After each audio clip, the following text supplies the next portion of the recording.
The Wolf and the Seven Little Kids. You are listening on YouTube channel named Let's Listen Something. There was once upon a time an old goat who had 7 little kids, and loved them with all the love of a mother for her children. One day she wanted to go into the forest and fetch some food.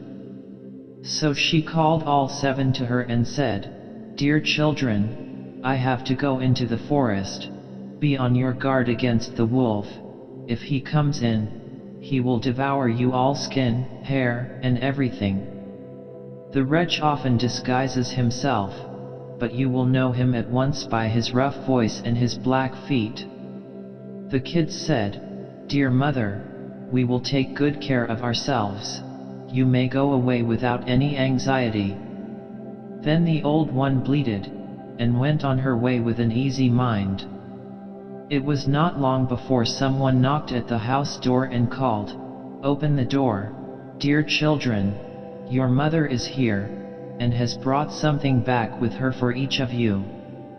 But the little kids knew that it was the wolf, by the rough voice. "We will not open the door," cried they. "You are not our mother. She has a soft, pleasant voice, but your voice is rough. You are the wolf." Then the wolf went away to a shopkeeper and bought himself a great lump of chalk, ate this and made his voice soft with it. Then he came back, knocked at the door of the house, and called, "Open the door, dear children, your mother is here and has brought something back with her for each of you." But the wolf had laid his black paws against the window, and the children saw them and cried, "We will not open the door. Our mother has not black feet like you. You are the wolf." Then the wolf ran to a baker and said, "I have hurt my feet. Rub some dough over them for me." And when the baker had rubbed his feet over, he ran to the miller and said, "Strew some white meal over my feet for me." The miller thought to himself, "The wolf wants to deceive someone," and refused.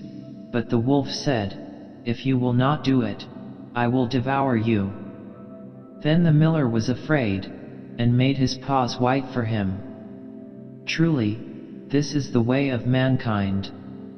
So now the wretch went for the 3rd time to the house door, knocked at it and said, "Open the door for me, children. Your dear little mother has come home, and has brought every one of you something back from the forest with her." The little kids cried, "First show us your paws that we may know if you are our dear little mother." Then he put his paws in through the window, and when the kids saw that they were white, they believed that all he said was true, and opened the door. But who should come in but the wolf? They were terrified and wanted to hide themselves. One sprang under the table, the second into the bed, the third into the stove, the 4th into the kitchen, the 5th into the cupboard, the 6th under the washing bowl, and the 7th into the clock case. But the wolf found them all, and used no great ceremony. One after the other he swallowed them down his throat. The youngest, who was in the clock case, was the only one he did not find. When the wolf had satisfied his appetite, he took himself off, laid himself down under a tree in the green meadow outside, and began to sleep. Soon afterwards the old goat came home again from the forest. Ah! What a sight she saw there! The house door stood wide open. The table, chairs, and benches were thrown down, the washing bowl lay broken to pieces, and the quilts and pillows were pulled off the bed. She sought her children, but they were nowhere to be found. She called them one after another by name, but no one answered. At last, when she came to the youngest, a soft voice cried, "Dear mother, I am in the clock case." She took the kid out, and it told her that the wolf had come and had eaten all the others. Then you may imagine how she wept over her poor children. At length in her grief she went out, and the youngest kid ran with her. When they came to the meadow, there lay the wolf by the tree and snored so loud that the branches shook.